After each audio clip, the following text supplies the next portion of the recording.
كما كتشوفوا هذا هو الورق ديال القرنبيط. الناس اللي كتعرفوا هو الورق ديال الشيفلور هذا.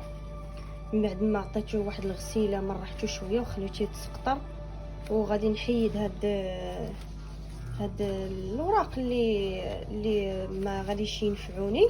وانا هنايا رديت الماء ديالي يغلى، درت فيه شويه ديال الزيت وشويه ديال الملحه باش ان شاء الله غادي نسلق هاد الوراق هادو، ماشي نص سلقه، ماشي حتى نص سلقه، اقل، غير تعرض شويه للسخونيه يذوب. وغادي منين نحطو في هذا غادي نوريكم باقي المراحل. خليكم معايا وما تمشيوش. كيف ما كتشوفوا من بعد ما دابا حطيته في الماء السخون هكا، شوفوا كي ولا خضر. الفرق ما بين الاول والثاني ما شاء الله خضريته الصراحه كتعجبني. ودابا ملي شويه نخليه شي 5 دقائق هكاك في الحراره ونجبدو. ما بغيناش يطيب بزاف، ما يتسلقش بزاف باش ما يتقطعش معنا حنا كان نعمروه.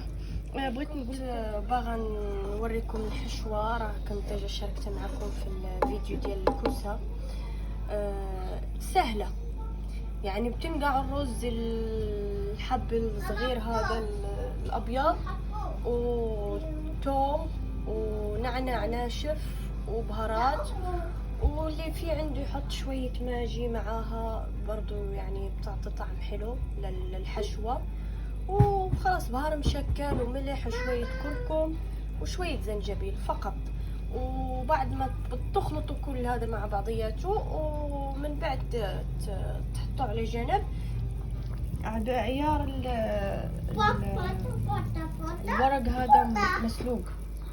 فخليكم شوي، برجع لكم بعد ما اجهز كل هذا عشان ننتقل للمرحله الثالثه. كما كتشوفوا هذا هو الشكل النهائي ديال اوراق القرنبيط.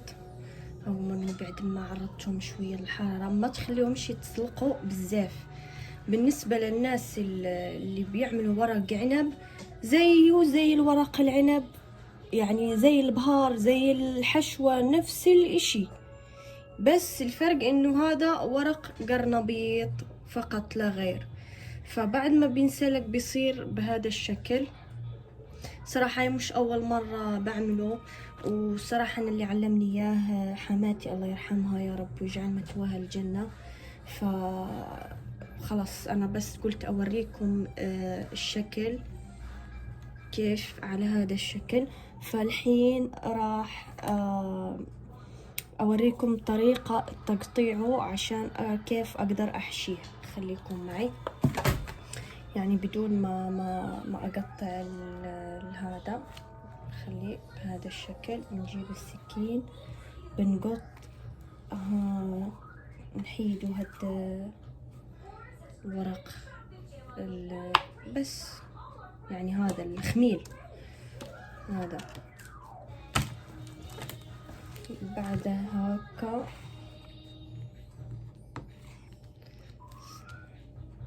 خلاص بنقصه. هو لا يغركم، هو بيلتف زي الملفوف، يعني كما المكور. ان شاء الله غادي نشارك معكم حتى المكور كيفاش ديروه حتى هو تعمروه باش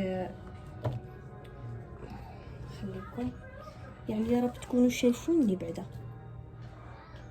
راني نعاود معكم وحده اخرى، يعني انا ما شايفاش الكاميرا حيتاش قلبها. قلنا بنشيل العود العرق الرفيع هذا هيك. خلاص سهله جدا هيك. بتقطعوا على هذا الشكل. يعني اتوقع انه هذا كافي انه ينحشى. الحين بشارك معاكم. خذي شو بدك على هذا الشكل هذا. فان شاء الله عشيكر سهل في اللف، يعني سهل في التعمار، سهل في كل اشي يعني جدا. خلاص وهيك على هالطريقة. شوفوا كيف بشيل العرق الرفيع هذا. بتقدروا ترصوه تحت الطنجرة عشان لا تلزق او اشي زي هيك. بعد ما ورجعت لكم صراحة أنا لفيت هدول، بس لما رجعت عدت المقطع اكتشفت إنه مش واضح عندي بالكاميرا، فاضطريت إني أرجع أعيد الفيديو عشان أوريكم الطريقة اللف. ماما بحب أخبركم. نعم ماما. إنه لفه زي الملفوف بالضبط. وهذا الورق القرنبيط موجود في سراقة وموجود في كروجر، بس أنا هذا جبت من كروجر موجود. يعني لا تخافوا منه أبدا. هيك ماما بتلفوه زي ما بتلفوا الملفوف أو الورق الدوالي. وبعتذر على إزعاج بنتي، فإن شاء الله بيجي على هذا الشكل. وخليكم مع الفيديو. هنا رجعت لكم من بعد ما صافي هادو هما لولبتهم على هذا الشكل هذا.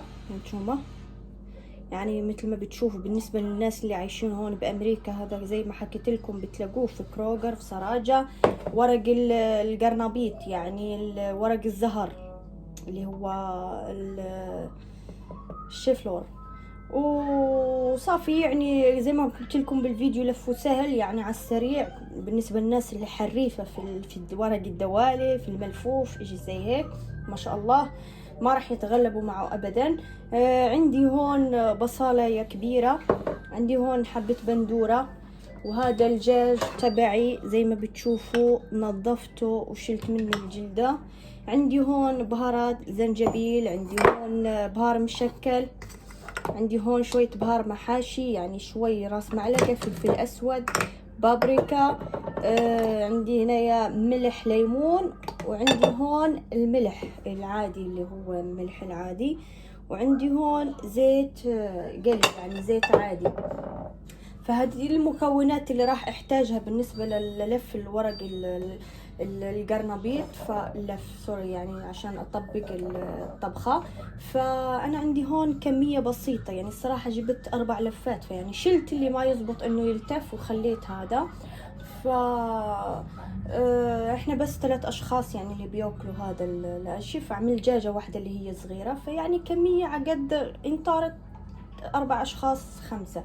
فانتوا على حساب عدد الاشخاص والناس اللي بتاكلوا بتجدقوني يعني بيطلع طيب وبيشهي.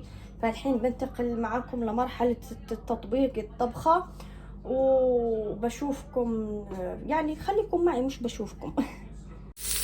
يلا حبايبي الحين راح اطبق معاكم الطبخة. هون بعد ما حطيت حبة البصل الحين يعني فطنت لازم اصور معاكم. خلص بحط الدجاج تبعي هيو، بعد اكيد ما نظفته بقلب شوي.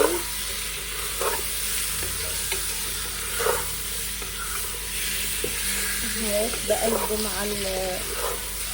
بحط البندورة البصل والبندورة عشان هيك الدجاج يشرب شوي من البصل والبندورة لانه بيعطي نكهة كثير طيبة. هيك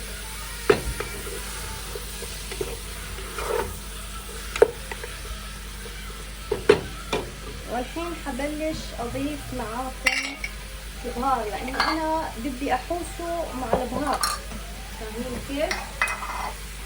بدي اياه ينحاس منيح مع البهار عشان الدجاج ياخذ من طعم البهار. مش عارفه وين حطيت معلقه صغيره، ما علينا بجيب عليها. الحين بنحط راس معلقه زنجبيل دقيقه بس احط هيك.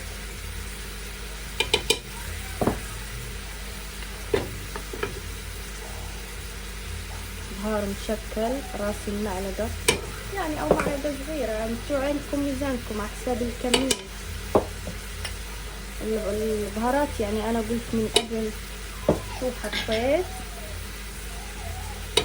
فلفل اسود، والحين بحط معلقة صغيرة ملح بس عشان الدجاج لانه حرجع املح الورق.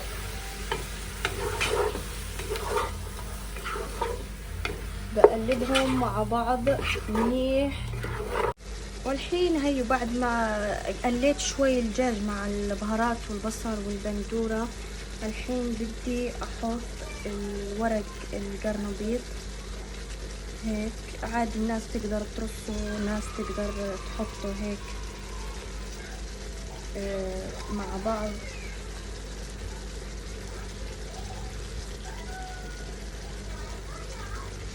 انا راح اديره دير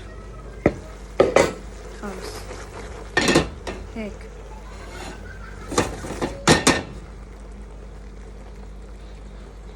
خلاص بهاي الطريقة. الحين بجيب معلقة ملح بحط،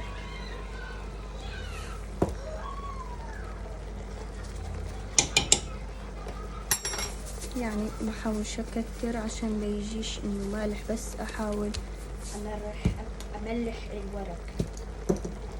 الحين بحط نص راس معلقة ملح ليمون بالنسبة للناس اللي بيحبوا الورق الدولة وإشي حامض، ومنها عشان يخلي الورق طري، بس يعني لا تكتروا أبدا عشان ما يجيكمش كتير حامض، بس فقط لغير لا تكتروا. وبنجيب مي مغلية وبنديرها. بسم الله الرحمن الرحيم. هيك عجيها واحدة بهذا الشكل.